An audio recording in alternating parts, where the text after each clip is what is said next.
Écoutez la proximité, Vallon de Haute-Bretagne, Radio Laser 95.9 FM. L'endroit, le lieu où nous habitons conditionne en partie notre vie. Les problématiques qui y sont liées sont donc à prendre avec le plus grand sérieux. Et ça, les élus de Vallon de Haute-Bretagne Communauté l'ont bien intégré.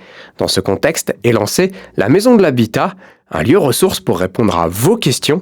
Pierre-Yves Reboux, vice-président aménagement du territoire, urbanisme et contractualisation, nous en apprend plus. C'est le guichet unique pour toutes les problématiques d'habitat que peuvent rencontrer tous les habitants de la communauté de communes. Ça veut dire que on ne fait plus de distinction entre des habitants qui ont des droits en fonction de leurs revenus et de ceux qui n'en ont pas. Toutes les problématiques d'habitat, qu'elles soient de changement d'une porte, d'une fenêtre, que sais-je, enfin, qui parfois ouvrent des droits à des primes, vont être, toutes ces demandes vont être traitées au même endroit et orientées depuis le même endroit. Donc, on va avoir un seul numéro de téléphone qu'il faudra bien retenir et on va avoir aussi 3 endroits de contact physique où nos concitoyens vont pouvoir se déplacer et exposer leurs attentes. Nous, on s'appuie sur le réseau France Service mis en place conjointement avec la communauté de communes et l'État. Donc, on a 3 accueils France Service et c'est bien rentré dans la tête de nos concitoyens. Je crois qu'il y a plus de 10 000 visites France Service qui se font chaque année.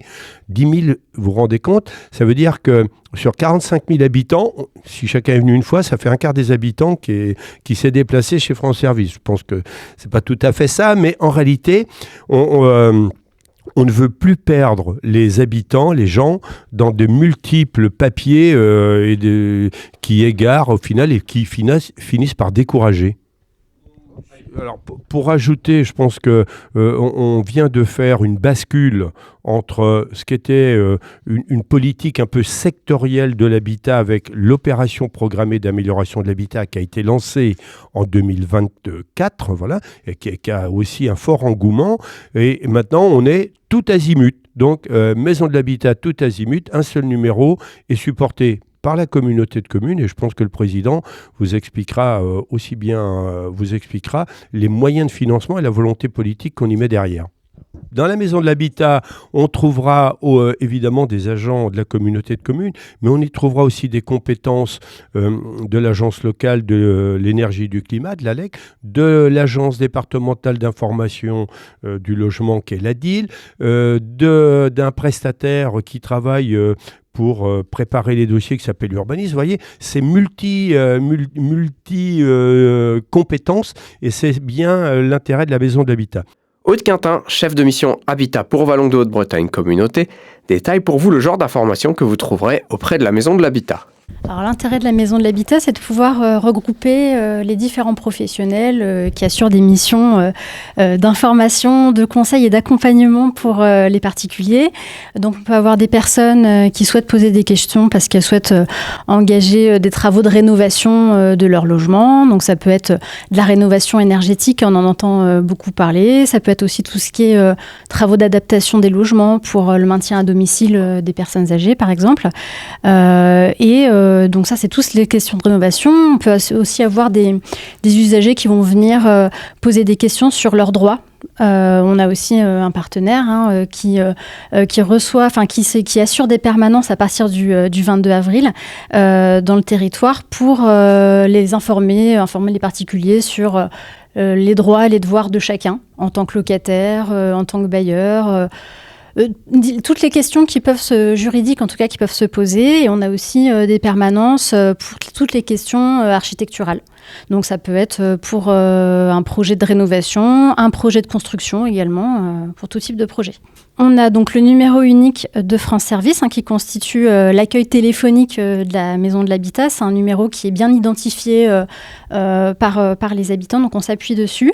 Et on a aussi l'accueil physique sur les différents points de France Service. Donc on a au Chorus, au réseau, et on a aussi en mairie annexe de de Guy Primessac où des rendez-vous de permanence peuvent être proposés.